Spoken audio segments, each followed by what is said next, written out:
Buenas tardes amigos, buenas tardes a todos. Les quiero presentar estos dos casos de enfermedades que simulaban psoriasis y básicamente justo haciendo el diagnóstico diferencial, como lo hizo la doctora Londoño con su caso clínico, es para que nosotros tengamos una mente abierta frente a patologías que simulan psoriasis.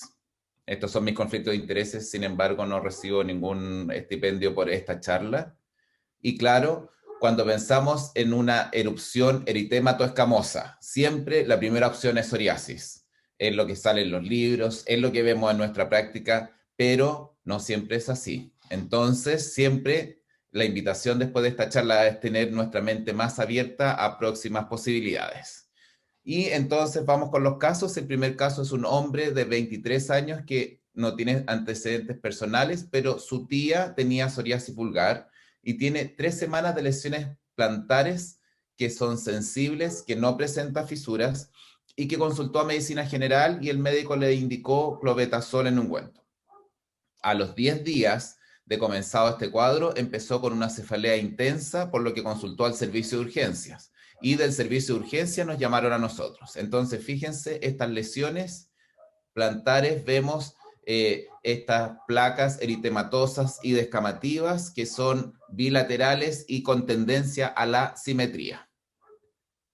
Sin embargo, algo no nos cuaja. Fíjense que estas lesiones no tienen la ubicación característica de psoriasis y teníamos a este paciente con cefalea intensa, lo vio el neurólogo, empezamos a hacer estudios, empezamos a la anamnesis, una anamnesis más exhaustiva y resulta que lo que tenía este paciente no es psoriasis, sino que justamente es neurosífilis, sífilis secundaria y además el paciente tenía VIH. Entonces, muy importante, frente a una erupción eritematosa y descamativa de palmas y plantas, sífilis tiene que ser un diagnóstico que los dermatólogos tenemos que pensar siempre. ¿Ya? Y por eso es que tenemos que ir a preguntar al paciente dirigidamente sobre sus antecedentes sexuales, historias previas, etcétera, etcétera. Y por supuesto lo que se hizo con este paciente es eliminar el tratamiento con clobetasol y hacer el tratamiento con penicilina. Fíjense, el paciente a la semana de tratamiento con penicilina, miren cómo quedó. Por supuesto, las lesiones desaparecieron por completo. El paciente después inició la triterapia correspondiente por su VIH y en la literatura esto está ampliamente descrito como la psoriasis, un mímico de psoriasis por sífilis secundaria y VIH, un caso muy similar al caso que les mostré. Entonces, lesiones palmo-plantares psoriasiformes, que incluso en la misma biopsia pueden ser psoriasiformes, pero que corresponden entonces a este diagnóstico. La sífilis sabemos que es la gran imitadora y que por lo tanto siempre la tenemos que tener en mente.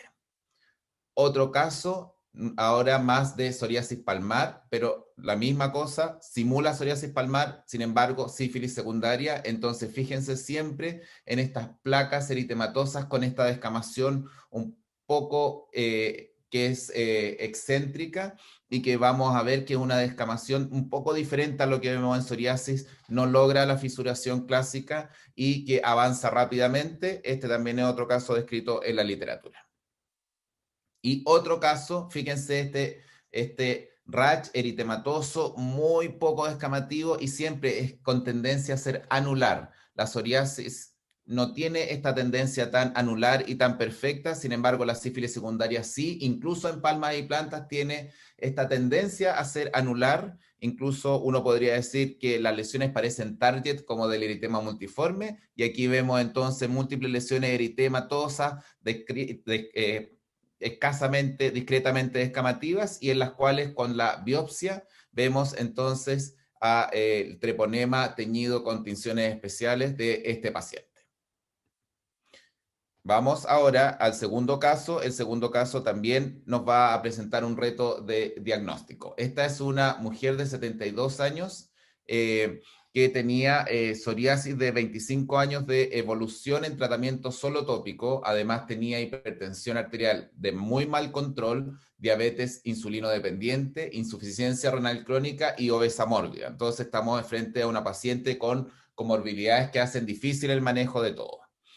y presenta 2 semanas con lesiones escamosas generalizadas y prurito, que era un prurito que no se podía manejar con absolutamente nada, y la paciente llega desesperada al servicio, al consultorio, a pedir un tratamiento mejor, ¿ya? Entonces, piensen en el cuadro clínico, lo vamos a revisar a continuación. Fíjense entonces, obesa mórbida, con presión arterial elevada y de muy difícil manejo, con las comorbilidades que ya les comenté y con prurito incoercible. La paciente se rascaba, no paraba de rascarse mientras incluso no hablaba, y con estas placas, que claro que ella tenía psoriasis de tiempo de evolución, pero fíjense en estas placas un poco raras, un poco demasiado hiperqueratóxicas, y como ya mi amiga Juliana me acaba de apuntar, sarna costrosa, sarna noruega, ¿ya? Entonces,